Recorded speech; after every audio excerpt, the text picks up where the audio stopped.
শিক্ষার্থীরা, আশা করি তোমরা সবাই ভালো আছো।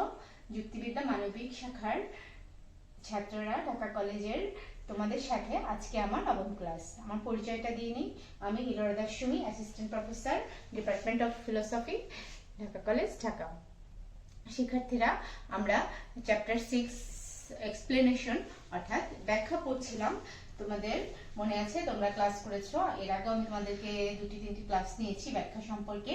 ব্যাখ্যা কাকে বলে, আমরা কেন ব্যাখ্যা পড়বো, ব্যাখ্যা কেন আমরা ব্যাখ্যা পড়ছি, ব্যাখ্যার প্রকৃতি, ব্যাখ্যার পার্থক্য, তারপরে লৌকিক ব্যাখ্যা, বৈজ্ঞানিক ব্যাখ্যা, বিভিন্ন কিছু আমরা পড়েছি।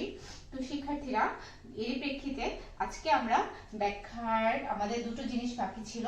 সেটা হলো ব্যাখ্যার বিভিন্ন রূপ সেটা, এবং বৈজ্ঞানিক ব্যাখ্যার সীমা। এই দুটো দিয়ে আমরা আমাদের চ্যাপ্টার শেষ করব। তো শিক্ষার্থীরা, চলো কাগজ কলম নিয়ে তৈরি হয়ে যাই, আমরা আমাদের ক্লাস শুরু করে দেই। আমরা দেখো,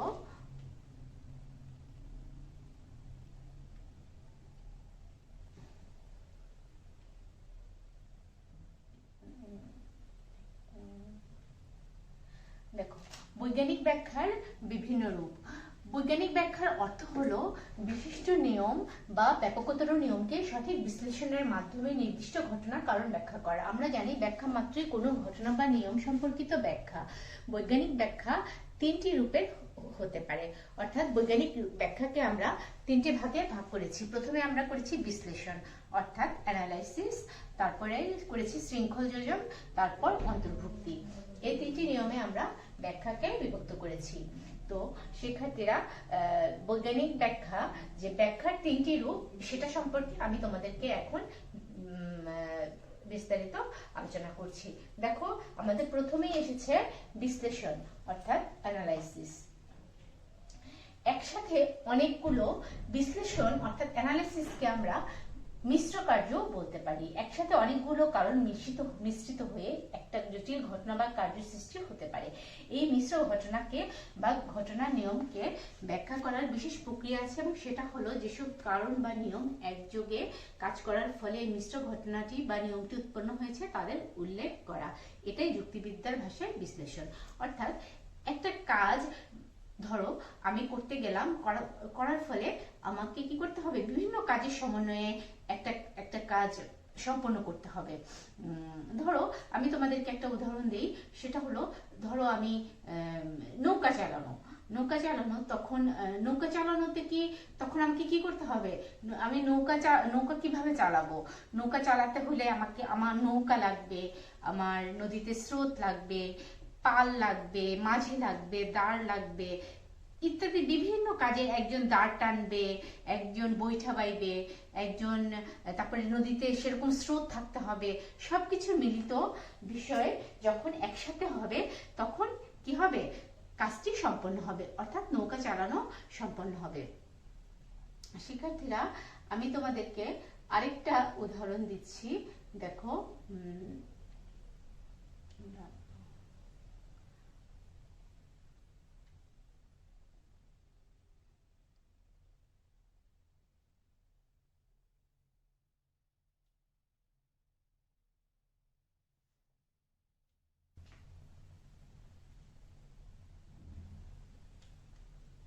দেখো উদাহরণস্বরূপ, নলকূপে হাতলে চাপ দিলেই পানি উঠে।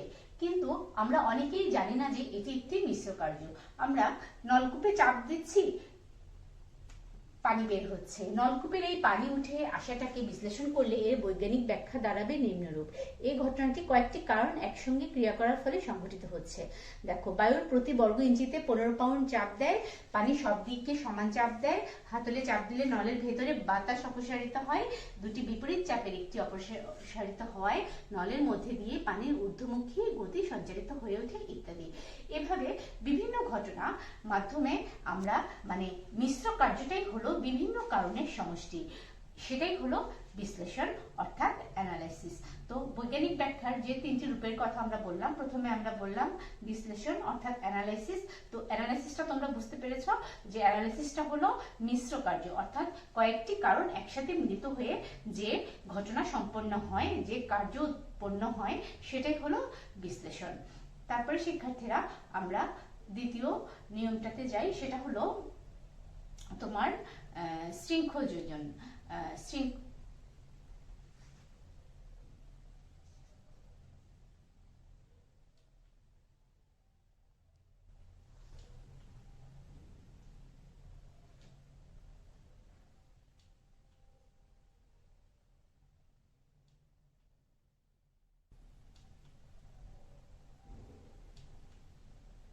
দেখো, শৃঙ্খল যোজন যে বৈজ্ঞানিক ব্যাখ্যায় কোনো কার্য ও তার দূরবর্তী কারণের মধ্যে একটি মধ্যবর্তী কারণ থাকবে তাকে শৃঙ্খল যোজন বলে। শৃঙ্খল যোজনের মাধ্যমে দেখানো হয় যে কোনো কার্য তার কারণ থেকে সরাসরি উদ্ভূত হয় না, প্রাথমিক কারণ ও চূড়ান্ত কার্যের মধ্যবর্তী একটি কারণ থাকবে। ধরো আমরা বললাম যে ভালো ফলাফল, আমি যদি ভালো পড়াশোনা করি তাহলে আমি জীবনে উন্নতি করতে পারবো। তো ভালো পড়াশোনা করলে আমি জীবনে উন্নতি করতে পারবো।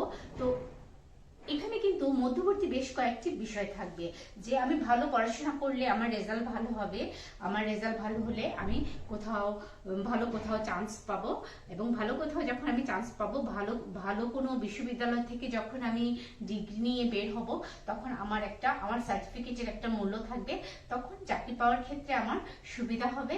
এবং চাকরি পাওয়ার ক্ষেত্রে যখন আমার একটি সুবিধা হবে, আমি যখন সেই সুবিধাটা যখন আমি পাবো, তখনই কি হবে, আমার সমৃদ্ধি ঘটবে, আমি চাকরিটা সহজেই অর্জন করতে পারবো। ভালো কোনো ইনস্টিটিউশনের কথা শুনলে তখন দেখা যাবে যে আমার সার্টিফিকেটটার একটা অন্যরকম একটা মূল্য থাকবে। তো এই যে আমি বললাম যে ভালো ফলাফল আমার উন্নতির কারণ, আমার সমৃদ্ধির কারণ। এখন ভালো ফলাফল সমৃদ্ধির কারণ, এর মাঝখানে আমি কি করলাম, ভালো ফলাফল করতে গিয়ে আমাকে পড়াশোনা করতে হলো, পড়াশোনা করে ভালো কোথাও ভর্তি হতে হলো, এবং আমাকে ভালো একটি চাকরি জোগাড় করতে হলো, এবং চাকরি জোগাড় করার ফলে তখন আমার জীবনে সমৃদ্ধি আসলো। এই যে ভালো ফলাফলের এবং সমৃদ্ধির মাঝখানে বেশ কয়েকটি কারণ কাজ করছে। আরেকটি উদাহরণ আমি দিচ্ছি, যে বিদ্যুৎ হলো বজ্রধ্বনির কারণ।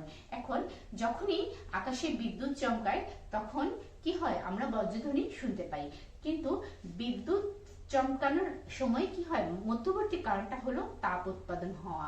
বিদ্যুৎকে আমরা বজ্রধ্বনির কারণ বলে আখ্যায়িত করে থাকি যদিও, তবুও আমরা আমাদের এরূপ মনে হওয়ার কারণ হলো আকাশে বিদ্যুৎ চমকানোর পরে কি হয়, বজ্রপাতের শব্দ আমরা পাই। এ থেকে আমরা অনুমান করি বিদ্যুৎই হচ্ছে বজ্রের কারণ, কিন্তু ব্যাপারটা আসলে তা নয়। বিদ্যুৎ ও বজ্রধ্বনির কয়েকটি ধাপ রয়েছে। এই মধ্যবর্তী ধাপগুলো হলো, বিদ্যুৎ তাপ সৃষ্টি করে, তাপ বায়ুর আকস্মিক প্রসারণ ঘটায়, এবং বায়ুর প্রসারণ শব্দের সৃষ্টি করে।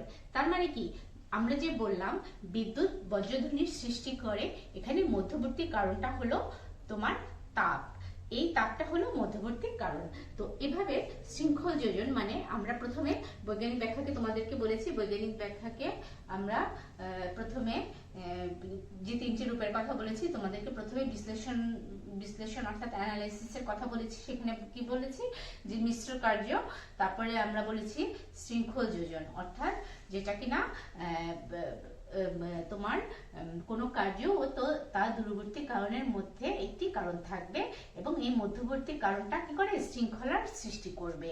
আমি হঠাৎ করে একটা কথা বলে দিতে পারবো না যে ভালো বৃষ্টিপাত, ভালো ফসল, ভালো বৃষ্টিপাত, অনেক বৃষ্টি, আমাদের এবছর অনেক বৃষ্টিপাত হয়েছে, তাই খুব ভালো ফসল উৎপন্ন হয়েছে। এভাবে আমরা বলতে পারবো না যে বৃষ্টিপাতের ফলে জমি উর্বর হয়েছে, কৃষক অনেক পরিশ্রম করেছে, এখানে কৃষক এসেছে, ভালো আমাদের বীজ ভালো ছিল, এই জন্য আমাদের ভালো ফসল উৎপাদন হয়েছে। এই মধ্যবর্তী বিষয়গুলো আমাদের উল্লেখ করতে হবে। তো শিক্ষার্থীরা, বৈজ্ঞানিক ব্যাখ্যার রূপ আলোচনা করতে যেয়ে আমাদেরকে কি করতে হলো, প্রথমে আমরা অ্যানালাইসিস অর্থাৎ প্রথমে আমরা বিশ্লেষণ করলাম, তারপর শৃঙ্খল যোজন করলাম। এখন আমরা 3 নাম্বার যে বিষয়, সেটা আমি আলোচনা করছি, সেটা হলো আমার অন্তর্ভুক্তি।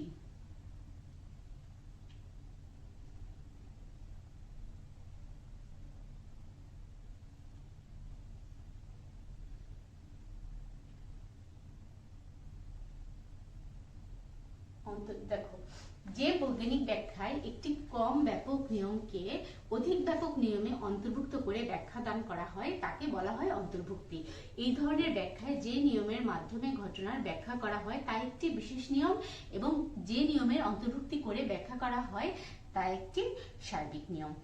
শিক্ষার্থীরা, অন্তর্ভুক্তি বোঝা গেল অন্তর্ভুক্তিটা।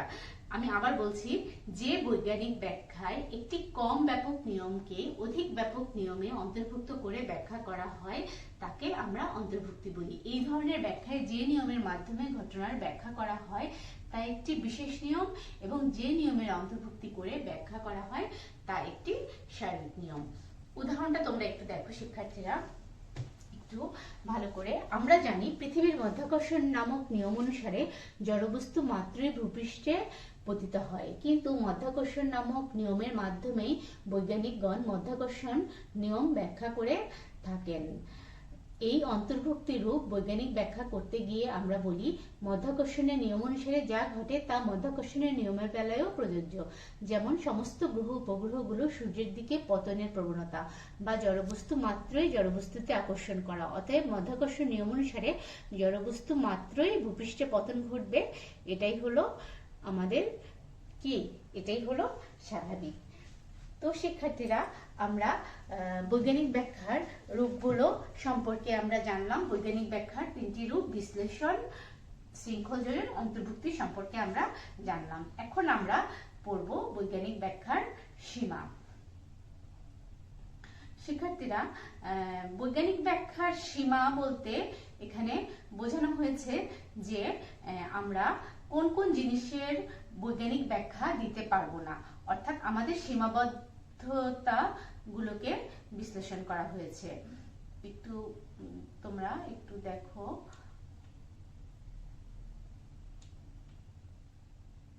বৈজ্ঞানিক দেখো, সব নিয়ম বা ঘটনাকে আমরা বৈজ্ঞানিকভাবে ব্যাখ্যা বা বিশ্লেষণ করতে পারি না।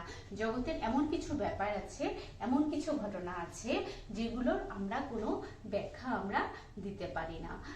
কিভাবে সব নিয়ম বা ঘটনাকে আমরা বৈজ্ঞানিকভাবে ব্যাখ্যা দিতে পারবো না তার আমি তোমাদেরকে বর্ণনা করছি। দেখো, যে মৌলিক যে নিয়ম সেগুলোকে আমরা ব্যাখ্যা করতে পারি না। মৌলিক নিয়মগুলোর মধ্যে ধরো প্রকৃতির নিয়মানুবর্তিতা নীতি, কার্যকারণ নিয়ম ইত্যাদি, চিন্তার আমাদের ইত্যাদি নিয়মগুলোকে আমরা মৌলিক নিয়ম হিসেবে আখ্যায়িত করে থাকি। এই সকল নিয়মের আমরা কোনো ব্যাখ্যা দিতে পারি না। তারপরে দেখো, চেতনার মৌলিক অবস্থানেরও কোনো ব্যাখ্যা দেওয়া সম্ভব হয় না। চেতনার মৌলিক অবস্থা বলতে আমরা বুঝেছি, দেখো, রূপ, রস, গন্ধ, শব্দ, স্পর্শ, সুখ, দুঃখ ইত্যাদি ইত্যাদি কোনো সাদৃশ্য নেই, বা এগুলো একটির সাথে একটিকে আমরা যুক্ত করতে পারছি না, একটির সাথে একটির সাদৃশ্যও আমরা ঘটাতে পারছি না। আমাকে যদি বলা হয় তুমি দুঃখ বর্ণনা করো, আমি দুঃখকে বর্ণনা করতে পারবো না, বা আমাকে যদি বলা হয় সুখকে বর্ণনা করো, সেটাও আমার পক্ষে বর্ণনা করা সম্ভব নয়। তুমি যদি বলো যে এই যে অফুরন্ত রহস্য, সুখ, দুঃখ, আনন্দ, বেদনা ইত্যাদি চেতনার মৌলিক বিষয়গুলো, যে বিষয়গুলো আমাদের কাছে রহস্যপূর্ণ, সেই জিনিসগুলোরও আমরা কোনো ব্যাখ্যা দিতে পারবো না। এগুলো একটার সাথে একটাকে আমরা কখনো যুক্ত করতে পারবো না। আমি যদি বলি স্পর্শ বলতে তুমি কি বুঝো, বা আমি যদি বলি রূপ, রস, গন্ধ এর মানেটা কি, আমাকে ব্যাখ্যা করো, আমি সেটারও কোনো ব্যাখ্যা দিতে পারবো না। জড় পদার্থের মৌলিক গুণও ব্যাখ্যা করা যায় না, যেমন বস্তুর ওজন, গতি, আকৃতি ইত্যাদি পরস্পর ভিন্ন, একটির সাথে অপরটির কোনো মিল বা সাদৃশ্য নেই, এর ফলে এদের সংযুক্ত করা যায় না। আর এ কারণে জড়বস্তুর মৌলিক গুণগুলোরও আমরা কি করতে পারি, ব্যাখ্যা দিতে পারি না। তাহলে প্রথমে আমরা কি মৌলিক নিয়মগুলোর ব্যাখ্যা দিতে পারি না, চেতনার মৌলিক অবস্থানের ব্যাখ্যা দেওয়া সম্ভব নয়, জড় পদার্থের মৌলিক গুণেরও ব্যাখ্যা দেওয়া যায় না। তারপরে দেখো শিক্ষার্থীরা আছে কোনো বস্তুর নিজস্ব বৈশিষ্ট্য ব্যাখ্যা করা যায় না। কোনো বিশিষ্ট ব্যক্তি বা বস্তুর যে বৈশিষ্ট্য থাকে সেগুলো ব্যাখ্যা দেওয়া যায় না। একটা বস্তুর সাথে একটা বস্তুকে আমরা কখনো মেলাতে পারবো না, বা একজন ব্যক্তির সাথে আমরা অন্য ব্যক্তিকেও কখনো মেলাতে পারি না। একজন বিশিষ্ট ব্যক্তি বা বস্তুর মধ্যে যে গুণ থাকে অন্য ব্যক্তির মধ্যে বা বস্তুর মধ্যে সেই গুণ থাকে না। তাই সেই বিশিষ্ট ব্যক্তি বা বস্তুরও কোনো ব্যাখ্যা দেওয়া সম্ভব নয়। এই কারণেই কোনো বিশিষ্ট ব্যক্তি বা কোনো বস্তু নিজস্ব বৈশিষ্ট্যের ব্যাখ্যা দেওয়া সম্ভব নয়। তারপরে দেখো, বিশ্বের উৎপত্তির বৈজ্ঞানিক ব্যাখ্যা সম্ভব নয়। আমরা জানি কোনো বিষয়কে বৈজ্ঞানিকভাবে ব্যাখ্যা করতে হলে কি করতে হয়? বিশ্লেষণ, শৃঙ্খল যোজন করতে হয়, অন্তর্ভুক্তির সাহায্য করতে হয়। কিন্তু বিশ্বের উৎপত্তি বা এই জাতীয় মৌলিক বিষয়কেও আমরা বিশ্লেষণ করতে পারবো না। তারপর যে সমস্ত বিষয় সম্পূর্ণভাবে অনন্য তাদেরও ব্যাখ্যা দেওয়া যায় না, যেন মানব মনের চেতনা। এখন আমাকে বলা হয় যদি তুমি চেতনা বলতে কি বুঝো, তোমাকে যদি বলা হয় তোমার মন বলতে তুমি কি বুঝো, সেই মনের ব্যাখ্যাও কিন্তু আমি দিতে পারবো না।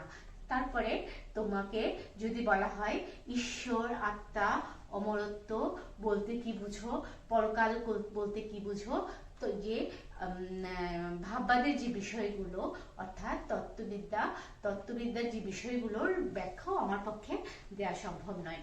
এই যে বিষয়গুলোকে আমি তোমাদেরকে বিভক্ত করলাম, যে চেতনার মৌলিক গুণ, বিশিষ্ট ব্যক্তি বস্তু, তারপরে ঈশ্বর, আত্মা, পরমাত্মা অর্থাৎ তত্ত্ববিদ্যার বিষয়গুলো, বিশিষ্ট ব্যক্তি বস্তু, তারপরে জড়বস্তু, তারপরে বিশ্বের উৎপত্তি ইত্যাদি বিষয়গুলো একদম স্বতন্ত্র। এই বিষয়গুলোকে আমি ব্যাখ্যা দেওয়া আমার পক্ষে সম্ভব নয়। এই বিষয়গুলো আমার কাছে ব্যাখ্যা করা সম্ভব নয়। এখানে একটা ফুটনোট দিয়েছি, দেখো, যে ঘটনা বা নিয়মকে অন্য কোনো ঘটনা বা নিয়মের সাথে সংযুক্ত করা যায় না তার ব্যাখ্যা দেওয়া যায় না। অর্থাৎ আমি যখন বৈজ্ঞানিক ব্যাখ্যার সীমা লিখবো তখন আমি এই ফুটনোটটা ব্যবহার করব, যে ঘটনা বা নিয়মকে অন্য কোনো ঘটনা বা নিয়মের সাথে সংযুক্ত করা যায় না তার ব্যাখ্যা দেওয়া যায় না। শিক্ষার্থীরা, তোমরা মোট কথা কোনো বিষয়ের বৈজ্ঞানিক ব্যাখ্যা প্রদান করার জন্য আমরা কি করি? কতগুলো নিয়ম অনুসরণ করি, কিন্তু এমন কতগুলো বিষয় আছে যেগুলোর ক্ষেত্রে এই নিয়মগুলো অনুসরণ করে ব্যাখ্যা প্রদান করা অসম্ভব। তাই এসব ক্ষেত্রে বৈজ্ঞানিক ব্যাখ্যা সীমাবদ্ধ। অর্থাৎ আমি তোমাদেরকে যে সমস্ত বিষয়গুলো বললাম, চেতনার মৌলিক অবস্থা, মানুষের বিভিন্ন মানসিক অনুভূতি, জড় পদার্থের মুখ্য গুণসমূহ, বিশিষ্ট ব্যক্তি বা বস্তুর নিজস্ব বৈশিষ্ট্য, মৌলিক বা পরম নিয়মের বৈজ্ঞানিক ব্যাখ্যাও দেওয়া যায় না, ঈশ্বর, আত্মা, অমরত্ব ইত্যাদিরও ব্যাখ্যা দেওয়া যায় না। ইত্যাদি বিষয়গুলো হলো তোমার লিমিটস অফ সায়েন্টিফিক এক্সপ্লেনেশন। সাধারণত শিক্ষার্থীরা বৈজ্ঞানিক ব্যাখ্যায় আমরা কি করি? একটি ব্যাখ্যার সাথে মানে সাদৃশ্য বা মিল খুঁজি, যে একটি বিষয়ের সাথে আরেকটি বিষয়ের মিলের প্রেক্ষিতে আমরা আরেকটি বিষয়ের ব্যাখ্যা দিয়ে থাকি। যখন আমরা একটি বিষয়ের সাথে আরেকটি বিষয়ের সাদৃশ্য বা মিল খুঁজে না পাই তখনই আমরা কি হই? ব্যাখ্যা করতে ব্যর্থ হই। তখন আমাদের ব্যাখ্যাটা থেমে যায়, তখন আমরা আর এখানেই আমাদের সীমাবদ্ধতা। তো শিক্ষার্থীরা, আমাদের এটুকু আমাদের ব্যাখ্যার বিষয়াবলী আজকে আমি এটুকু আজকে বলছি। তোমাদের যে জিনিসগুলো তোমাদের মনে আছে কিনা আমি তোমাদেরকে বলেছিলাম যে প্রথম থেকে যে তোমাদেরকে আমি ব্যাখ্যার প্রকৃতি যেটা পড়িয়েছি, ব্যাখ্যার প্রাসঙ্গিকতা, গুরুত্ব, ব্যাখ্যার প্রকারভেদ, বৈজ্ঞানিক ব্যাখ্যার বৈশিষ্ট্য, লৌকিক ব্যাখ্যা বলতে কি বুঝো, বৈজ্ঞানিক ব্যাখ্যা ও লৌকিক ব্যাখ্যার পার্থক্য, এগুলো, তারপরে বৈজ্ঞানিক ব্যাখ্যার বিভিন্ন রূপ এবং বৈজ্ঞানিক ব্যাখ্যার সীমা, এই বিষয়গুলো তোমরা একটার সাথে একটা ভালো করে ক্লাসগুলো সংযুক্ত করবে এবং ক্লাস সংযুক্ত করে তোমরা পড়ার চেষ্টা করবে। আর শিক্ষার্থীরা, তোমরা 2021 সালের এইচএসসি পরীক্ষার্থী, কোভিড-19 পরিস্থিতির কারণে তোমরা হয়তো এতদিনে জেনে গেছো যে তোমাদের সিলেবাসটা সংক্ষিপ্ত হয়েছে। তোমাদের যে আমি তোমাদেরকে তো দ্বিতীয় অধ্যায়ে মানে দ্বিতীয় পত্র পড়াই, তো দ্বিতীয় পত্রে আমাদের 8টা চ্যাপ্টার ছিল, আমি তোমাদেরকে প্রথমেই বলেছিলাম 8টা চ্যাপ্টারের মধ্যে আমাদের এখন 4টা চ্যাপ্টার আমরা পড়ব। আমরা প্রথম অধ্যায় অর্থাৎ যৌক্তিক সংজ্ঞা, তারপরে আমরা তৃতীয় অধ্যায় আরোহের প্রকারভেদ, এই চ্যাপ্টারটা আমি তোমাদেরকে পড়িয়েছি। তারপরে তোমরা পড়বে, প্রথমে পড়বে যৌক্তিক সংজ্ঞা, তারপরে তৃতীয় অধ্যায় আরোহের প্রকারভেদ, তারপরে আরোহের প্রকারভেদ পড়ার পর তোমরা পড়বে প্রকল্প। প্রকল্প তোমাদের পড়ানো হয়েছে, পড়ানো হয়ে গিয়েছে, আর আজকে তোমাদেরকে আমি ব্যাখ্যা পড়ালাম। তার মানে কি আমাদের 2021 সালের এইচএসসি পরীক্ষায় আমাদের 4টা চ্যাপ্টার সংক্ষিপ্ত সিলেবাসে পরীক্ষা হবে। কি কি? যৌক্তিক সংজ্ঞা, এটা তোমরা একটু লিখে রাখো। আর আমি জানি তোমরা শিক্ষা বোর্ডে সার্চ দিলেই তোমরা পেয়ে যাবে আমাদের কি কি ছিল। আমাদের হলো যৌক্তিক সংজ্ঞা, আরোহের প্রকারভেদ, প্রকল্প এবং ব্যাখ্যা। এই 4টি চ্যাপ্টার আমাদের সিলেবাসের অন্তর্ভুক্ত। আমরা এই 4টি চ্যাপ্টার সম্পর্কে পড়বো। আমি তোমাদেরকে যে ক্লাসগুলো নিয়েছি সেই ক্লাসগুলো তোমরা বারবার দেখবে, এবং দেখলেই তোমরা ক্লাসগুলো বুঝতে পারবে, এবং বাকি যে 2টা চ্যাপ্টার সেটাও তোমরা পড়বে। এই যে দেখো, আমি তোমাদেরকে এই কোভিড-19 পরিস্থিতিতে 2021 সালের এইচএসসি পরীক্ষার পুনর্বিন্যাসকৃত পাঠ্যসূচি, তোমরা ঢাকা শিক্ষা বোর্ড লিখে সার্চ দিলেই তোমরা এটা পেয়ে যাবে।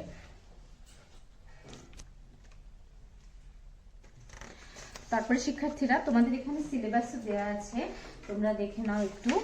এই যে তোমাদেরকে আমি একটু দেখাচ্ছি, দেখো প্রথমে হলো যৌক্তিক সংজ্ঞা। তোমাদের যৌক্তিক সংজ্ঞায় কি কি পড়বে? আমি তোমাদেরকে যৌক্তিক সংজ্ঞা পড়াইনি, আমি তৃতীয় অধ্যায় থেকে তোমাদেরকে পড়িয়েছি। প্রকৃত আরোহের ধারণা ব্যাখ্যা, প্রকৃত আরোহের প্রকারভেদ, আমি তোমাদেরকে এগুলো পড়িয়েছি। তারপরে বিষয়বস্তু প্রকৃত আরোহের প্রকারভেদ। তারপরে দেখো বৈজ্ঞানিক আরোহের ধারণা, বৈজ্ঞানিক আরোহের বৈশিষ্ট্য, অবৈজ্ঞানিক আরোহের ধারণা, অবৈজ্ঞানিক আরোহের বৈশিষ্ট্য, বৈজ্ঞানিক আরোহ ও অবৈজ্ঞানিক আরোহের সম্পর্ক, সাদৃশ্য অনুমানের বৈশিষ্ট্য, গুরুত্ব, সাদৃশ্য অনুমানের প্রকারভেদ। শিক্ষার্থীরা মনে পড়ছে তো? আমি কিন্তু সবগুলো ক্লাস তোমাদেরকে করিয়েছি, এবং সব থেকে বেশি ক্লাস আরোহ অনুমানের উপরে এই চ্যাপ্টার থেকে হয়েছে।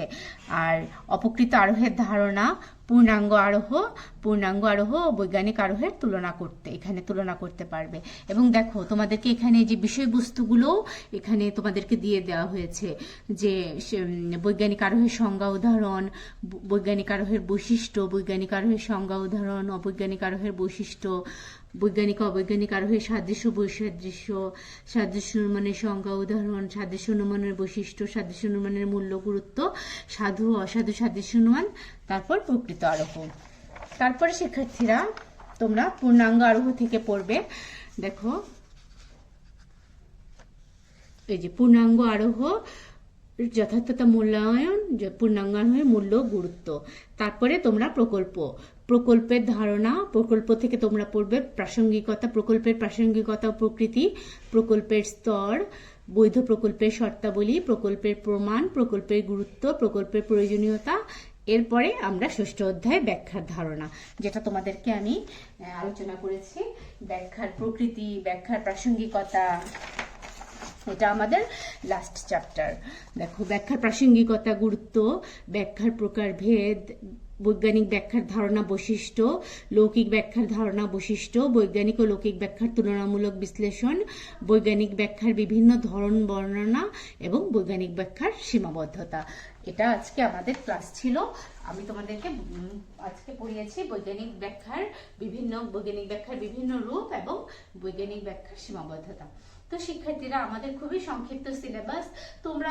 আমার আসলে খুবই দুর্ভাগ্য তোমাদের সাথে দেখা হলো না, যে আমাদের ক্লাস, আমাদের সিলেবাসও প্রায় শেষ হয়ে গেল।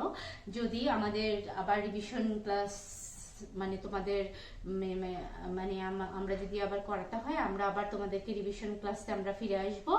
আর এই পর্যন্ত আমি তোমাদেরকে যে ক্লাস যে চ্যাপ্টার পড়িয়েছি, যে 2টো চ্যাপ্টার পড়িয়েছি, সেগুলো তোমরা বারবার প্র্যাকটিস করবে, বাসায় পড়ে বোঝার চেষ্টা করবে। এবং শিক্ষার্থীরা, আমরা এখন এই চ্যাপ্টারেরই কিছু সৃজনশীল প্রশ্ন তোমাদেরকে সলভ করে দেখাচ্ছি, যেগুলো তোমরা বইয়ে আছে। তোমরা বই থেকে বেশি বেশি প্র্যাকটিস করবে এবং প্র্যাকটিসের মাধ্যমে বিষয়গুলো সম্পর্কে আরো বেশি তোমরা জানতে পারবে। আমি তোমাদেরকে যে চ্যাপ্টারটা শেষ করালাম সেই চ্যাপ্টারেরই অর্থাৎ ব্যাখ্যা চ্যাপ্টারের সৃজনশীল প্রশ্ন আমি স্লাইডে তোমাদেরকে দুটি উদ্দীপক দিয়েছি এবং উদ্দীপকের মাধ্যমে তোমরা এটা ব্যাখ্যা করবে। দেখো, আমি তোমাদেরকে ব্যাখ্যাটা বুঝিয়ে দিব, তোমরা একটু দেখো। তোমরা স্লাইডের দিকে খেয়াল করো। দেখো, লিমন, তীর্থ ও আসিফ কর্ণফুলী নদীতে নৌকা ভ্রমণে বের হয়। নদীর দুধারের দৃশ্য দেখে আসিফ বলল, এবছর সুবর্ষণ হওয়ায় ফলন ভালো হবে, কৃষক ভালো দাম পাবে, দেশে সমৃদ্ধি আসবে। লিমন বলল, নদীতে জোয়ার থাকায় মাঝির বৈঠা চালানোর দক্ষতায়, অনুকূল বাতাস ও নৌকার পাল তুলে রাখায় নৌকার গতিবেগ বৃদ্ধি পেয়েছে। পাশে বসা তীর্থ বলল, নদীর জোয়ার ভাটা মাধ্যাকর্ষণ শক্তির আকর্ষণ ও বিকর্ষণের উপর নির্ভর করে। এটা হলো আমাদের প্রথম উদ্দীপক। দেখো, তোমরা তো খুব ভালো করেই জানো আমাদের উদ্দীপক যখন দেয়া থাকে তখন উদ্দীপকের 4টা প্রশ্ন দেয়া থাকে, ক খ গ ঘ। কতে 1 নাম্বার, খতে 2 নাম্বার, গতে 3 নাম্বার এবং ঘতে 4 মার্কস, এভাবে 10 মার্কস দেয়া থাকে। এখন দেখো, এই উদ্দীপকটা আমাদের সেই যে তোমাদেরকে আমি বৈজ্ঞানিক ব্যাখ্যার রূপ পড়িয়েছি সেটার সাথে কতটা সংশ্লিষ্ট দেখো। প্রথমে আমরা আমাদের প্রশ্ন দিয়েছি যে বৈজ্ঞানিক ব্যাখ্যা কি। তো আমি তোমাদেরকে তো প্রথম দিন ক্লাসেই আমরা বলেছিলাম যে ব্যাখ্যা 2 প্রকার, বৈজ্ঞানিক ব্যাখ্যা এবং লৌকিক ব্যাখ্যা। বৈজ্ঞানিক ব্যাখ্যা কাকে বলে আমরা বলেছিলাম, যেখানে প্রকৃতি, নিয়মানুবর্তিতা নীতি এবং কার্যকারণ সম্পর্ককে সঠিক উপায়ে বিশ্লেষণ করা হয়, তাকেই বলে বৈজ্ঞানিক ব্যাখ্যা। অর্থাৎ বিজ্ঞানের সাহায্যে যে ব্যাখ্যা দেওয়া হয় সেটাই হলো বৈজ্ঞানিক ব্যাখ্যা। তো তোমরা যখন বৈজ্ঞানিক ব্যাখ্যা, এখানে এটা হলো 1 মার্কের কোশ্চেন। 1 মার্কের কোশ্চেন তোমরা সংক্ষিপ্ত আকারেই লিখবে, 1 মার্কের উত্তর যেভাবে দেওয়া হয় সেভাবে তোমরা দিবে। তারপরে দেখো, ব্যাখ্যার কেন প্রয়োজন হয়। আমি তোমাদেরকে পড়িয়ে এসেছি ব্যাখ্যার প্রাসঙ্গিকতা, গুরুত্ব। ব্যাখ্যার প্রয়োজন হয় কেন, যে যখন আমরা কি করি, যে কোনো জটিল এবং দুর্বোধ্য বিষয়কে আমরা যখন সহজভাবে বিশ্লেষণ করতে চাই, যখন সেই জিনিসটাকে আমরা সহজ উপায়ে আমরা বিশ্লেষণ করি বা কাউকে বোঝাতে চাই, তখনই কিন্তু ব্যাখ্যার প্রয়োজন হয়। জগতে এমন কিছু ব্যাপার থাকে, এমন কিছু বিষয় থাকে যেগুলো আমাদের অজানা বা দুর্বোধ্য, বা অনেকের কাছে এই ব্যাপারগুলো হয়তো বুঝতে পারে না। তখন আমরা কি করি, আমরা এই জন্য তখন জটিল এবং দুর্বোধ্য বিষয়কে সহজভাবে উপস্থাপনের জন্য আমরা ব্যাখ্যার প্রয়োজনীয়তা অনুভব করি। অর্থাৎ এখানে কিন্তু ব্যাখ্যার গুরুত্ব, যে আমরা একটা জিনিসকে যখন সহজভাবে কারো কাছে উপস্থাপন করি তখন সে কিন্তু সহজেই ব্যাপারটা বুঝে যায়। একজনের কাছে সহজভাবে কোনো কিছু উপস্থাপন করানোর জন্যই কিন্তু ব্যাখ্যার প্রয়োজনীয়তা। তো শিক্ষার্থীরা বুঝতে পেরেছো ব্যাখ্যার প্রয়োজন কেন হয়। তোমরা এটা তো লিখতেই পারবে 2 মার্কের কোশ্চেনটা। তো তোমরা জানো যে 1 মার্কের কোশ্চেনটা যতটুকু হবে 2 মার্কের কোশ্চেনটা আরেকটু বড় হবে। আর যুক্তিবিদ্যা এমন একটা বিষয় যে আমি এমন দেখেছি যে 10-এর মধ্যে 10 পেয়েছে, কারণ এখানে তোমার সলিড কথাগুলো চলে আসবে, এখানে কোনো অপ্রাসঙ্গিক কিছু আসবে না। যে জিনিসগুলো তুমি বইয়ে পাবে বা আমি তোমাদেরকে যে জিনিসগুলো ব্যাখ্যা দিয়েছি, যেভাবে বুঝিয়েছি, সেই জিনিসগুলোই তোমরা পরীক্ষার খাতায় লিখবে। 3 নাম্বার প্রশ্নটা দেখো। 3 নাম্বার প্রশ্নটা দেখো, উদ্দীপকে আসিফের বক্তব্য ব্যাখ্যার কোন রূপটি প্রকাশ পেয়েছে ব্যাখ্যা করো। দেখো, আমাদের আসিফ কি বলেছিল, আসিফ বলেছিল এবছর সুবর্ষণ হয়, ফলন ভালো হবে, কৃষক ভালো দাম পাবে, দেশে সমৃদ্ধি আসবে। আচ্ছা শিক্ষার্থীরা, তোমাদেরকে আমি ব্যাখ্যার 3টি রূপ পড়িয়েছিলাম, কি কি মনে আছে? তো আমি তো একটু আগেই তোমাদেরকে পড়িয়ে আসলাম, বিশ্লেষণ, শৃঙ্খল যোজন এবং অন্তর্ভুক্তি। তো তোমরা আশা করি তোমরা বুঝতে পেরেছো আসিফের বক্তব্যে আমাদের যে 3 নাম্বার প্রশ্নটা, যে আসিফের বক্তব্যে ব্যাখ্যার কোন রূপটি প্রকাশ পেয়েছে, তোমরা নিশ্চয়ই বুঝতে পেরেছো। আমি জানি তোমরা যদি ক্লাস থাকতে তোমরা সরাসরি আমাকে উত্তর দিয়ে দিতে। এখন আমি তোমাদেরকে বুঝিয়ে বলছি, সেটা হলো শৃঙ্খল যোজন। অর্থাৎ শৃঙ্খল যোজন বলতে আমরা কি বুঝি, তোমাদেরকে একটু আগে স্লাইডে দেখিয়েছি। তোমরা শৃঙ্খল যোজন মানে যে ধরো যে কোনো একটি বিষয় আর তার পরবর্তী বিষয়ের মধ্যে মধ্যবর্তী যে কারণ সেটাকে আমরা উল্লেখ করব। আমি তোমাদেরকে শৃঙ্খল যোজনটা আবার একটু ব্যাখ্যা করে বুঝিয়ে দিচ্ছি, তোমরা একটু দেখো। শৃঙ্খল যোজন যে বৈজ্ঞানিক ব্যাখ্যায় কোনো কার্য ও তার দূরবর্তী কারণের মধ্যে একটি মধ্যবর্তী পর্যায়ে আবিষ্কার করা হয় তাকে শৃঙ্খল যোজন বলে। শৃঙ্খল যোজনের মাধ্যমে দেখানো হয় যে কোনো কার্য তার কারণ থেকে সরাসরি উদ্ভূত হয় না, প্রাথমিক কারণ ও চূড়ান্ত কার্যের মধ্যে একটি মধ্যবর্তী পর্যায় থাকে।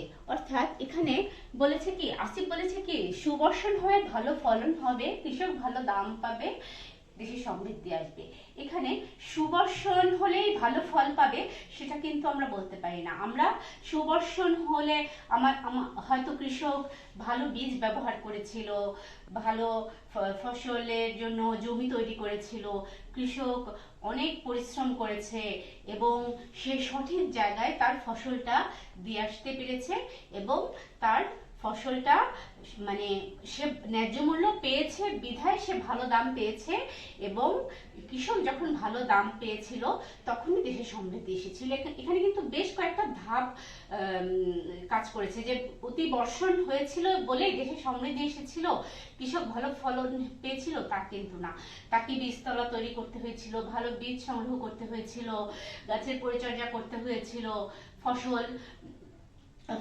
যখন ফসল উৎপাদন হয়েছে তখন ফসলের যত্ন করেছিল, যার ফলে কৃষক ভালো দাম পেয়েছে এবং কৃষক যখন ভালো দাম পেয়েছে তখনই দেশে সমৃদ্ধি এসেছে।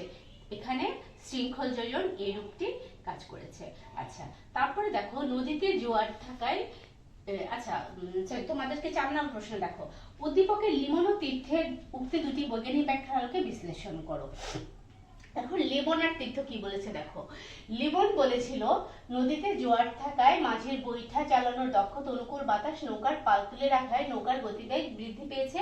পাশে বসা তীর্থ বলল নদীর জোয়ার ভাটা মাধ্যাকর্ষণ শক্তির আকর্ষণ ও বিকর্ষণের উপর নির্ভর করে।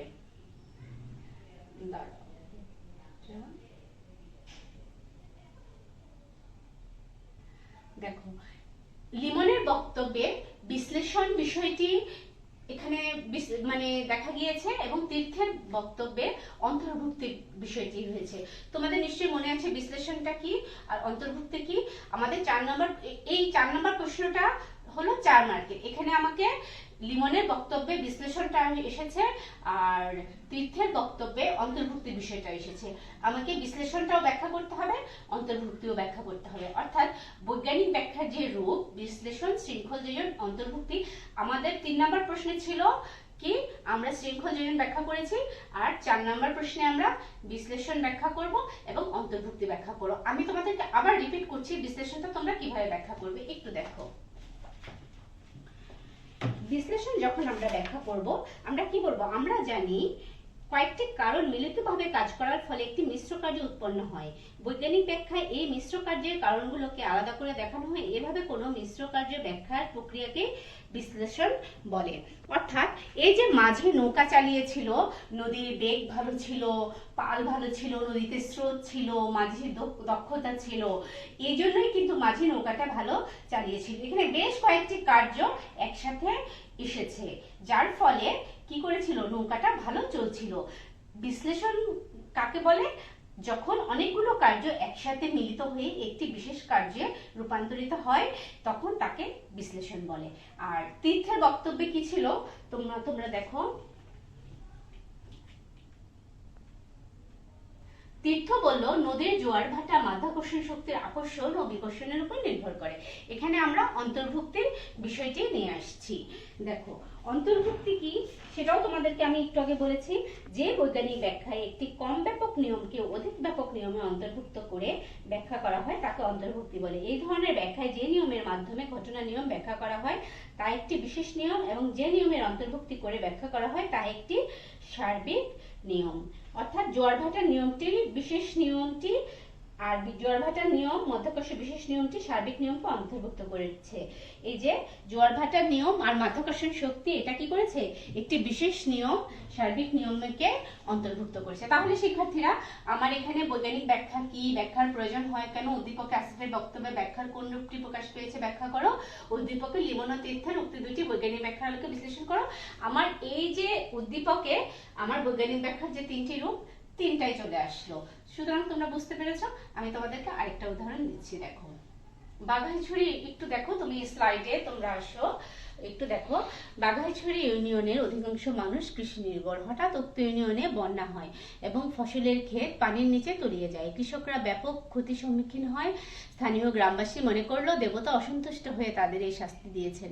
কিন্তু এই বিষয়ে গণমাধ্যমে প্রকাশিত রিপোর্টে বলা হয় অতিবৃষ্টির দ্বারা সৃষ্ট পাহাড়ি ঢলের কারণে ইউনিয়নটির ফসলের ক্ষেত পানির নিচে তলিয়ে যায় এবং ফসলের ক্ষতি হয়। শিক্ষার্থীরা আমার এখানে কিছু বানান ভুল আছে, সেটা হয়েছে ফ্রন্ট। আমি যখন টাইপ করেছি ফন্টের জন্য এটা ভুল এসেছে, তোমরা আশা করি বুঝতে পারবে বিষয়টা। দেখো আমার এই মানে উদ্দীপকটা কিন্তু আগের উদ্দীপকের চেয়েও ছোট এবং খুব সহজ, তোমরা নিশ্চয়ই বুঝে গিয়েছো। আমার 1 নম্বর প্রশ্ন দেখো, ব্যাখ্যা কত প্রকার? আমরা কি জানি ব্যাখ্যা কত প্রকার? ব্যাখ্যা হলো 2 প্রকার। কি কি? লৌকিক ব্যাখ্যা এবং বৈজ্ঞানিক ব্যাখ্যা। নরমাল বিষয়, এখানে আমার আর কিছু বলার নাই। একটি ব্যাখ্যাকে কখন লৌকিক বলা হয়? এখন আসো লৌকিক ব্যাখ্যা কাকে বলে, বৈজ্ঞানিক ব্যাখ্যা কাকে বলে। তোমাদেরকে আমি বলেছি যে বৈজ্ঞানিক ব্যাখ্যা হলো যখন কার্যকারণ নিয়ম এবং প্রকৃতির নিয়মানুবর্তিতা নীতিকে যখন ফলো করা হয় তখন তাকে বলবে বৈজ্ঞানিক ব্যাখ্যা। আর যখন শুধুমাত্র মানুষের মন গড়া কুসংস্কারাচ্ছন্ন বিষয় এবং মানুষের কিছু মন গড়া বিষয়, মানুষ আসলে যে জিনিসগুলোর কোনো ভিত্তিহীন অবৈজ্ঞানিক বিষয়, যে বিষয়গুলোকে আমরা লৌকিক ব্যাখ্যা বলেছি, যে যার কোনো বৈজ্ঞানিক ভিত্তি নেই, যে নিয়ম কোনো প্রকৃতির নিয়মানুবর্তিতা নীতি এবং কার্যক্রম নিয়মকে অনুসরণ না করে শুধুমাত্র মন গড়া কিছু নিয়ম এবং মানুষের ভ্রান্ত ধারণাকে আঁকড়ে ধরে যে সকল মানুষ বেঁচে থাকে তাদের সেসব ব্যাখ্যাই হলো লৌকিক ব্যাখ্যা। তো একটি ব্যাখ্যাকে আমরা কখন লৌকিক ব্যাখ্যা বলবো? একটি ব্যাখ্যাকে আমরা তখনই লৌকিক ব্যাখ্যা বলবো যে ব্যাখ্যা প্রকৃতির নিয়মানুবর্তিতা নীতি কার্যকরী কারণ নিয়মকে অনুসরণ না করে শুধুমাত্র মানুষের মন গড়া এবং কুসংস্কার আচ্ছন্ন বিষয়াবলীকে অনুসরণ করে কোনো কিছুর ব্যাখ্যা দিবে, তাকে আমরা লৌকিক ব্যাখ্যা বলবো। হয়ে গেল আমার 2 নম্বর প্রশ্নের উত্তর শেষ। উদ্দীপকে বন্যার কারণ হিসেবে মিডিয়ায় প্রকাশিত রিপোর্টটিতে কোন ধরনের বৈজ্ঞানিক ব্যাখ্যার ইঙ্গিত পাওয়া যায় তা ব্যাখ্যা করো। দেখো মিডিয়া কি বলেছে, মিডিয়া বলেছে অতিবৃষ্টির দ্বারা সৃষ্ট পাহাড়ি ঢলের কারণে ইউনিয়নটির ফসলের ক্ষেত পানির নিচে তলিয়ে যায়, ফসলের ক্ষতি হয়। এটাই তো আমাদের কাছে সব থেকে মনে হচ্ছে যে আসলেই তো তা হয়েছে, কারণ মিডিয়া কি করেছিল, মিডিয়ার এই কাজটার জন্যই কিন্তু মিডিয়ায় প্রকাশিত, মিডিয়া যেটা বলেছে সেটাই হলো তোমার বৈজ্ঞানিক ব্যাখ্যার। এখানে বলছে যে কোন ধরনের বৈজ্ঞানিক ব্যাখ্যার ইঙ্গিত পাওয়া যায়, তোমরা একটু দেখো।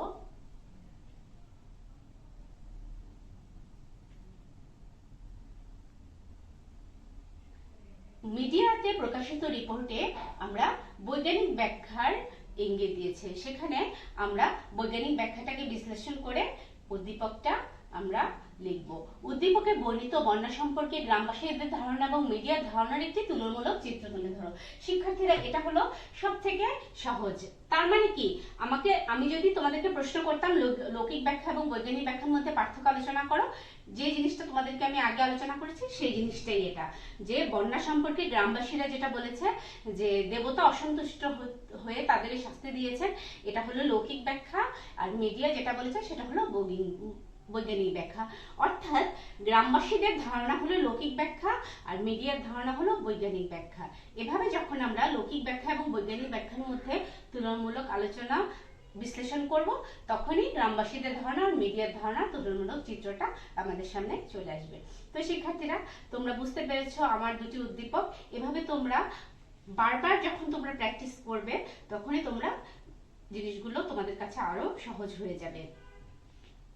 তো শিক্ষার্থীরা, তো আমরা মোটামুটি আমাদের যে বিষয়গুলো আমাদের ব্যাখ্যা চ্যাপ্টার থেকে আমাদের পড়ানো ছিল আমরা পড়েছি আমরা। ব্যাখ্যা কি, প্রাসঙ্গিকতা, তোমাদেরকে তো একটু আগে সিলেবাসটা আমি দেখালামই ব্যাখ্যা সম্পর্কে, যে ব্যাখ্যা থেকে আমরা কি কি পড়ছি।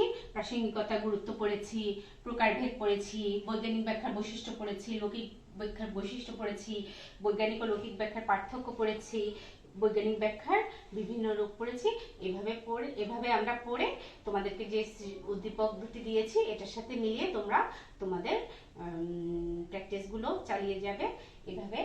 তো শিক্ষার্থীরা, আজ এই পর্যন্তই। তোমাদের সাথে তোমরা ভালো থাকবে, ভালোভাবে পড়াশোনা করবে, স্বাস্থ্যবিধি মেনে চলবে, আর তোমাদের সাথে পরবর্তীতে আবার পরবর্তী ক্লাসে দেখা হবে। সবাই ভালো থেকো।